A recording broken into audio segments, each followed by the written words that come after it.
This video is about giving you ways to formally assess your course.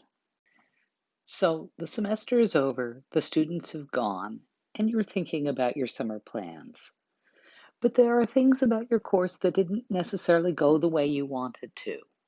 How do you take that intuition, that sense, or even a concrete knowledge of what went well and what didn't, and turn it into something that can help you redesign and realign your course? The first step in making a more formal assessment of your course is to think about the big picture. There are three big areas that you want to think about.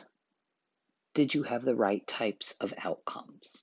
Did you spend more time on understanding when you wanted to spend more time on analysis? How well did the big content classes, the big groupings of ideas, not small pieces, but big sections of your course go? Did they go the way you wanted them to?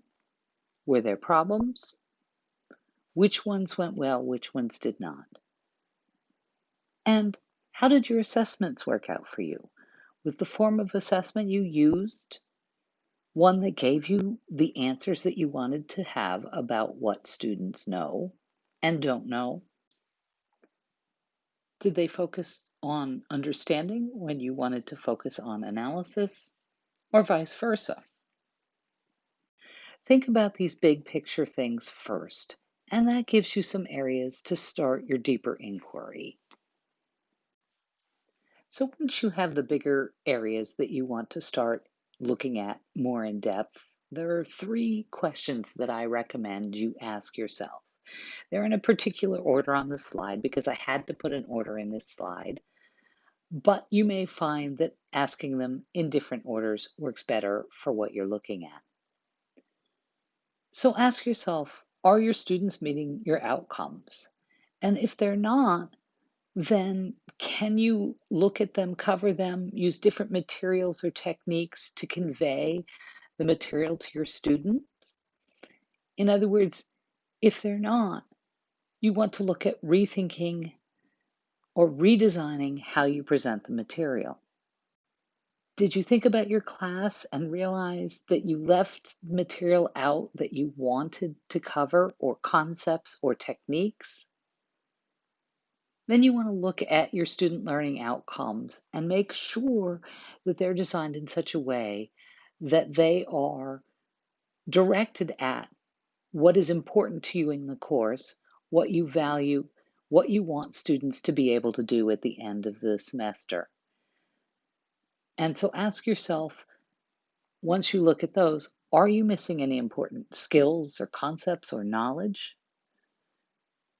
If you come through this and realize that you are, then you want to rethink or redesign your outcomes. Finally, when looking at this, you can also ask about your assessments.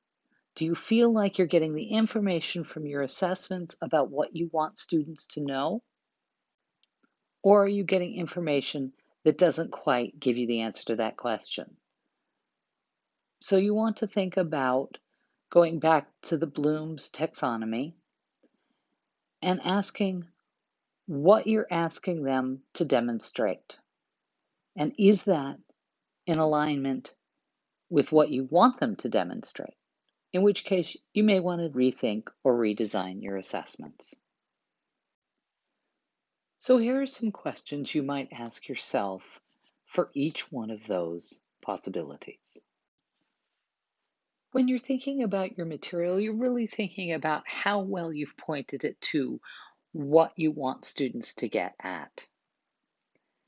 So you might need to add material or subtract material or change a presentation. I know we all do these kinds of things regularly. We might rewrite a lecture that we don't feel like conveyed what we wanted them to know, or rework an active learning exercise that didn't get students in the end to understand the concepts. Or do you want to add a whole new teaching method in? Do you want to add a new active learning exercise? Do you want to try group work? There are lots of ways to rethink and redesign your material, and it doesn't have to be done all in one giant leap. Taking small pieces, reworking them, retesting them has a great amount of value. When you look at your outcomes, you want to look and see whether you need to get rid of one altogether, edit it slightly, add to it. Do you have the right balance between all of the levels of the Bloom's taxonomy, or whatever taxonomy you're using for your student learning outcomes? In other words, do you feel like you're getting at all of the levels that you want to get at? Is there insufficient understanding? Do you find that students aren't learning the terms? Then you might want to focus on that more. Do you want students creating something entirely new? Make sure that you have that in there explicitly. And finally, you want to think about your assessments. There are multiple ways that you can do that. You can realize that your assessment instructions have not directed the students to do the things that you wanted to do. Going back and looking at the TILT information can help you with this. Do you need to change the expectations of the assignment, of what you're specifically asking students to do in that particular assignment? In other words, did you leave something out that you actually wanted them to do that you need to put back in? Or do you need to change the assignment type altogether? Are you relying on a lot of quizzes, which are very good for measuring understanding, but not so good at measuring analysis? You might need to rebalance that by changing your assignment types or just rebalancing the proportion of assignment types you have. Conversely, if you're not getting enough understanding, then you might want to add more formative or summative assessments that help students focus on that. This is likely to be an iterative process. If you look at your material or your outcomes or your assessments, you may be sparked to go back to one of the others to tweak that as well. You may find in reassessing your learning outcomes that you need to rethink how you are assessing them. Or when you add new content, you may need to reassess your outcomes as well. This is a multi-semester project,